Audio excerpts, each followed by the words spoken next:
오늘 본문을 다루기 전에 그 이전에 수요 예배 때 제가 말씀드렸던 말씀들을 좀 한 번씩 돌아보도록 하겠습니다. 언약의 관점에서 아담과 선악과가 있습니다. 선악과를 이제 보면서 난 이 선악과를 먹지 말아야 되는 존재구나 라는 것으로서 하나님의 약속을 기억하는 존재이고, 노아는 무엇을 지었죠? 맞습니다. 방주를 매일매일 지어가면서 언약을 기다리는, 또 그 언약이 성취됐을 때에 또 무지개 언약을 하나님께서 하심으로써 그 물로 심판하지 않으시겠다라는 말씀이 있었습니다. 다음은 아브라함과 이삭이었습니다. 아브라함은 하나님과 이제 동행하는 사람으로서 결국에는 이삭을 통해서 언약의 끝인 예수 그리스도를 어떻게 보면 그는 경험할 수 있었다. 그래서 하나님의 마음을 아는 사람이었다. 믿음의 사람이었다라고 보았습니다. 그 다음에 요셉은 어땠나요? 요셉은 채색옷을 입은 사람입니다. 채색옷은 바로 성령님께서 입혀주신 성령의 옷, 하나님의 감동의 옷으로 입고 살았을 때에 그가 모든 사람들이 보았을 때 그 맡겨진 모든 일에 손과 발이 되는 그런 사람이었다. 정직의 사람이었다. 이를 통해서 하나님의 언약을 이뤄가는데, 하나님의 언약을 이뤄가는 사람들은 또 경건하며 하나님과의 관계가 회복되는 그런 사람이라고 볼 수 있습니다. 그러면 나를 위한 제사법입니다. 다음 준비하는 말씀은 모세였습니다. 모세를 해야 되는데 모세를 어떻게 말씀드리면 좋을까라고 했을 때 모세 이전에 있던 사람들과 모세와의 좀 차이점이 있습니다. 어떤 차이가 있냐면은 이전에는 이제 부족 수준에서 이 말씀, 하나님의 언약을 지키던 사람들입니다. 그래서 한 몇십 명 정도였는데, 이제 모세가 이제 리더로서 자리를 잡았을 때 몇 명이었습니까? 그렇죠. 남자만 50만 명. 즉 어림잡아도 전체가 200만 명인 한 나라. 그 나라 거대한 민족의 그 신앙을 지키는 그런 리더였습니다. 그 수많은 사람들이 신앙을 지키고 하나님과의 관계를 유지하는 데에 그들은 방법이 필요했던 것입니다. 그것이 바로 오늘 말씀의 레위기입니다.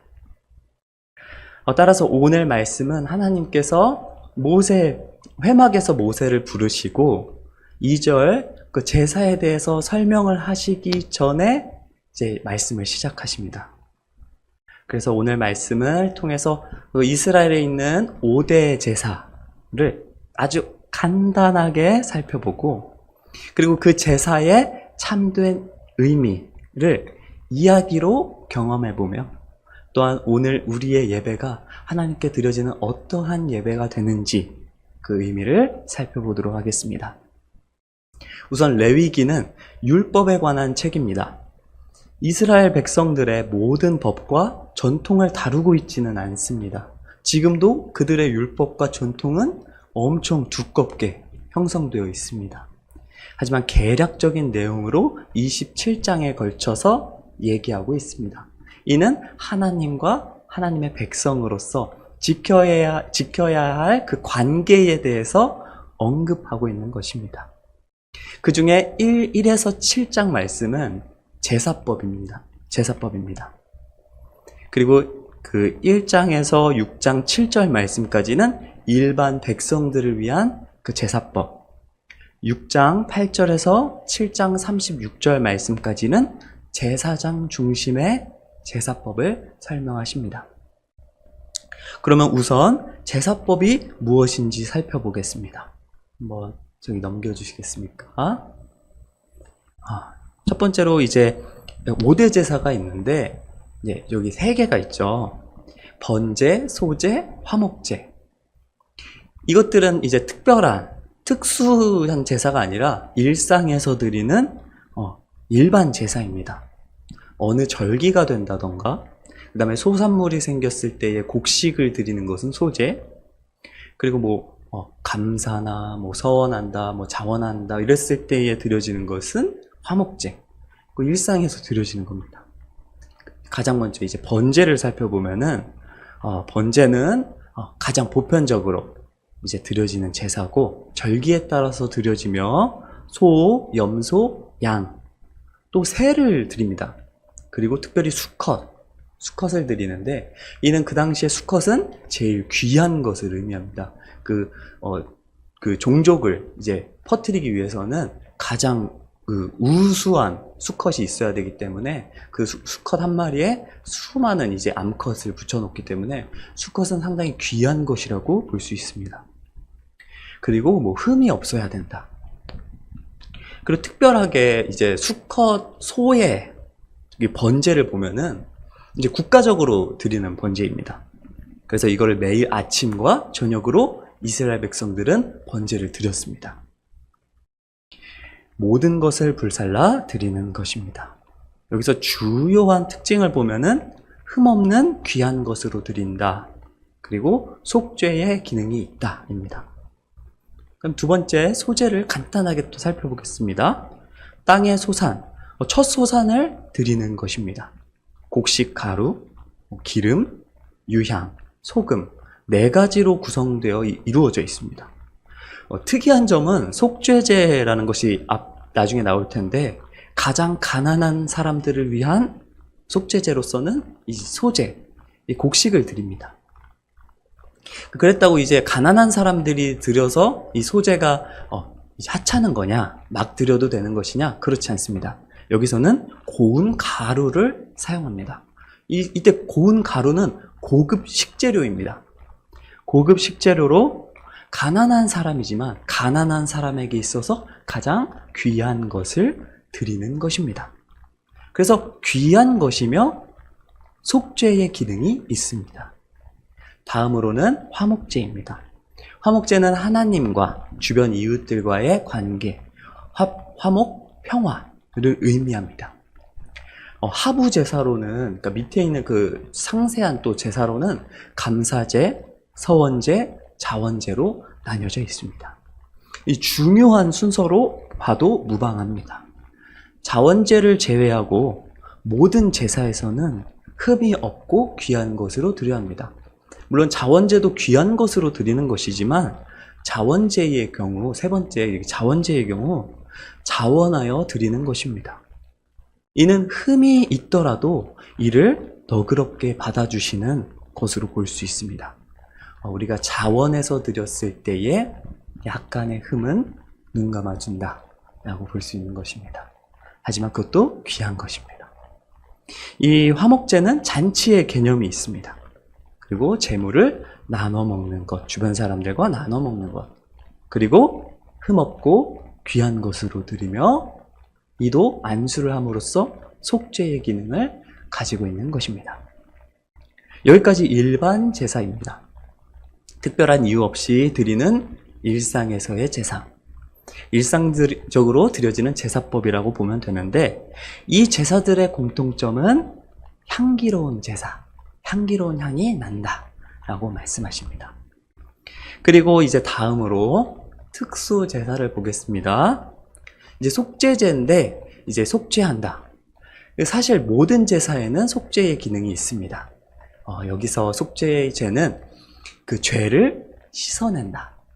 내가 부지 중에 지은 죄, 그리고 어떠한 상황에서 이기지 못하는 그런 죄악들 때문에 더러워진 자신을 하나님 아버지 앞에 깨끗하게 한다. 정결하게 한다 해서 정결제라고 보면 되고, 이때 중요한 것, 마찬가지로 흠이 없고 귀한 것이며 속죄의 기능이 있습니다. 그리고 마지막 5번째, 속건제입니다. 이는 다른 사람들에게 피해를 주었을 때 드리는 제사입니다. 다른 사람들에게 뭔가 손실을 끼쳤을 때 그 손실을 끼쳤다고 제사만 드리면 끝이 아니라 먼저는 그 사람에게 그 적당한 마땅한 보상을 치른 후에 하나님께 제사하는 것입니다. 이때도 마찬가지로 이제 흠이 없고 귀한 것이며 속죄의 기능이 있는 것입니다.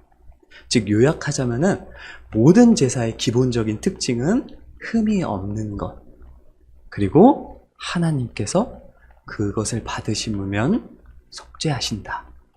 하나님께서 받지 않으시면 속죄하지 않는 것입니다. 그 속죄의 여부는 재물에 있지 않고 드리는 사람에게 있지 않습니다. 오직 하나님께서 그걸 받으시냐 안 받으시냐, 결국 이제 제사의 결과, 언약의 결과는 하나님께 있다는 것입니다. 그래서 이 제사는 하나님과의 관계의 회복이고 거룩한 백성으로서의 회복을 의미합니다.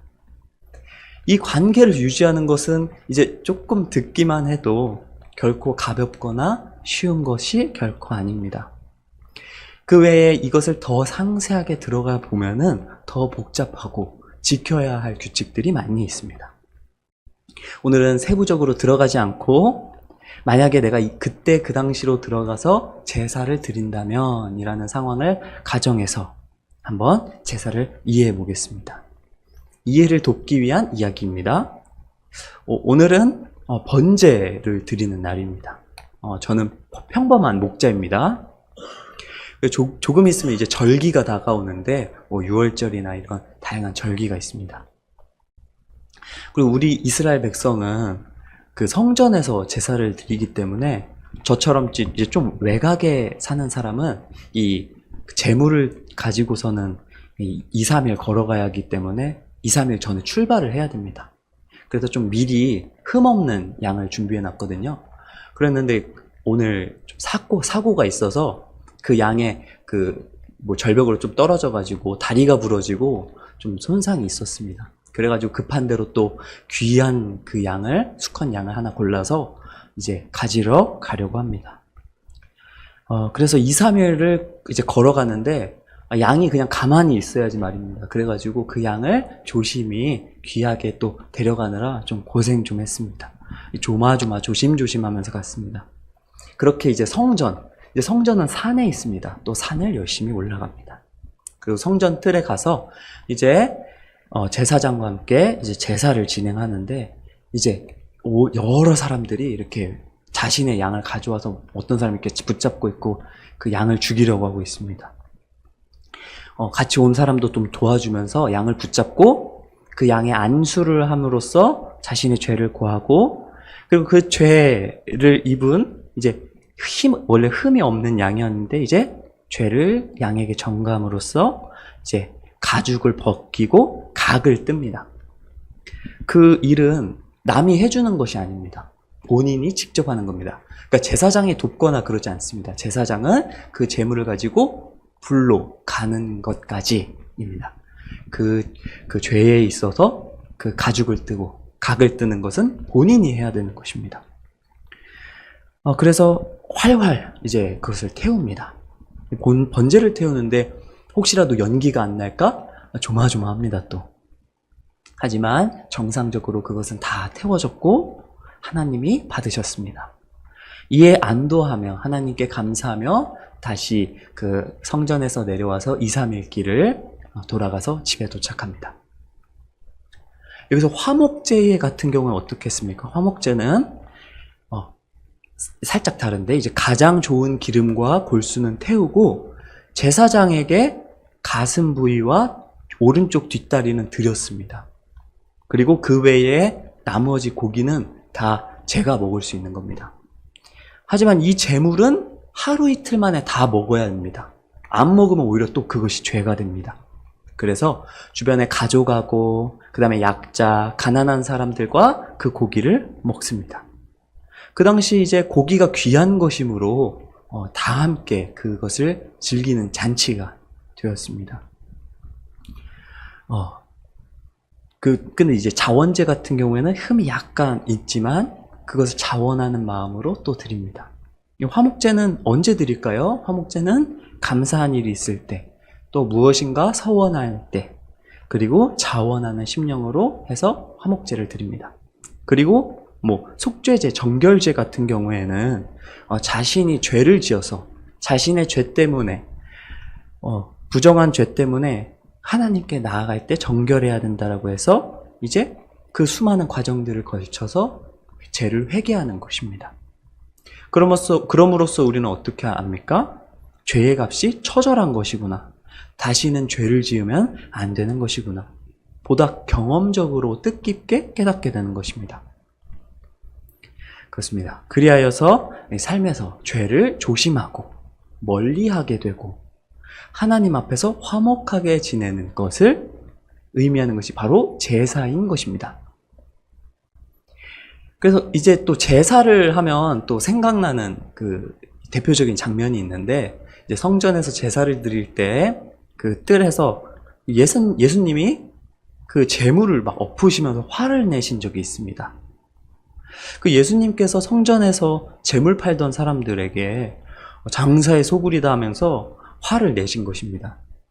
이것에 대한 내용도 한번 이야기로 풀어보겠습니다. 저는 일반 평범한 사람입니다.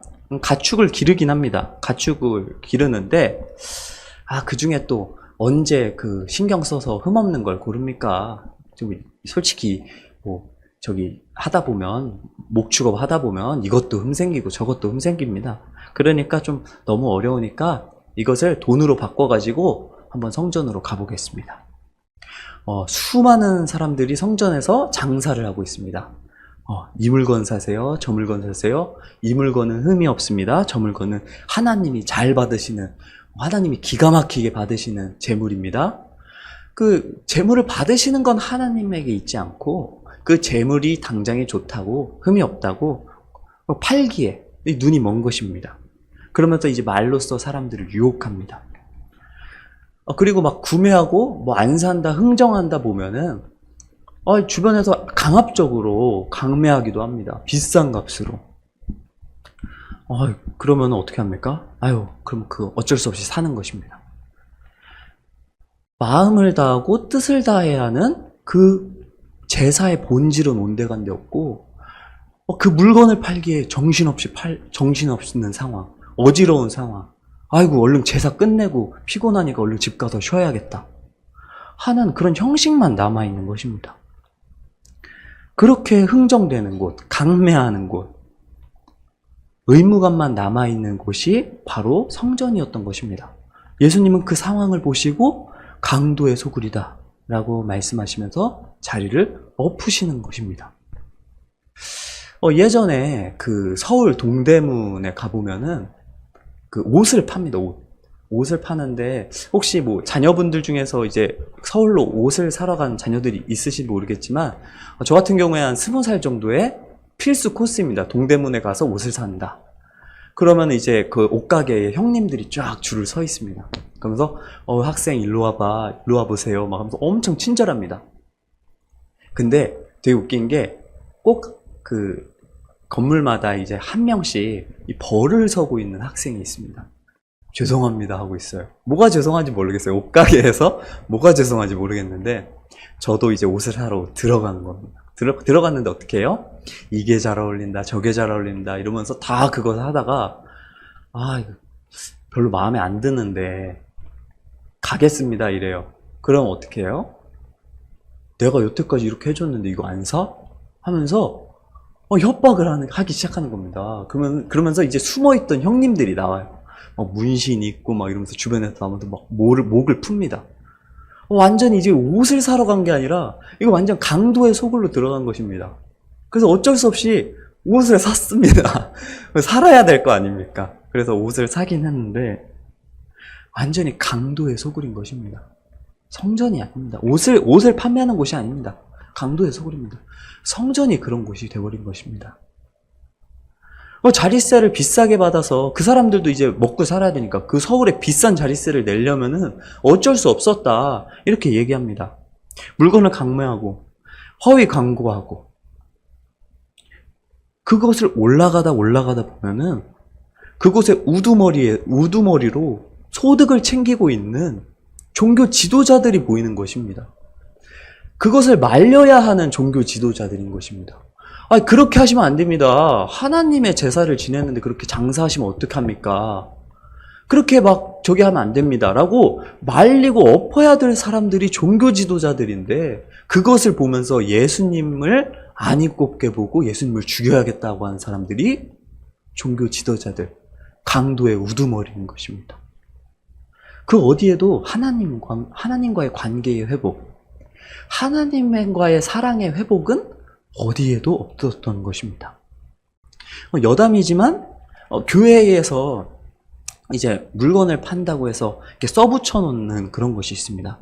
이것을 보고 절대로 시험에 들지 않으셔도 됩니다. 왜냐하면은 이것은 오히려 뭐 교인을 위해서 저렴하게 파는 것이고, 그리고 여기서 물론 예배 드리는 장소지만 서로를 돌보는 장소입니다. 그 교회, 그 초대교회 같은 경우에도 물건을 통용해야 했지 않습니까? 물건을 통용한 것은 자신의 것을 물건을 내놓음으로써 이제 굳이 뭐 돈을 주지 않고 또 물건으로 갚는 것입니다. 하지만 현대사회에서는 꼭 그렇지 않지 않습니까? 여기서 이 장사하는 소굴, 그 강도의 소굴이라는 것은 구원을 파는 것입니다.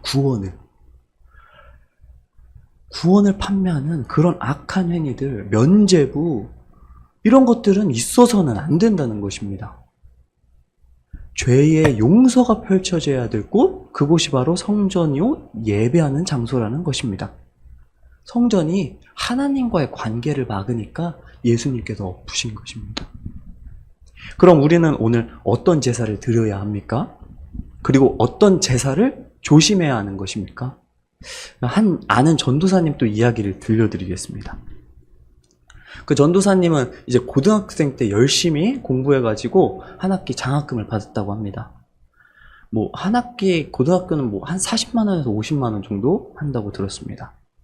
이제 가난한 살림에 40만 원, 50만 원을 이제 부모님한테 드리니까 좋아하시겠지 했는데, 그때 당시에 이제 교회에 부흥회가 있었다고 합니다.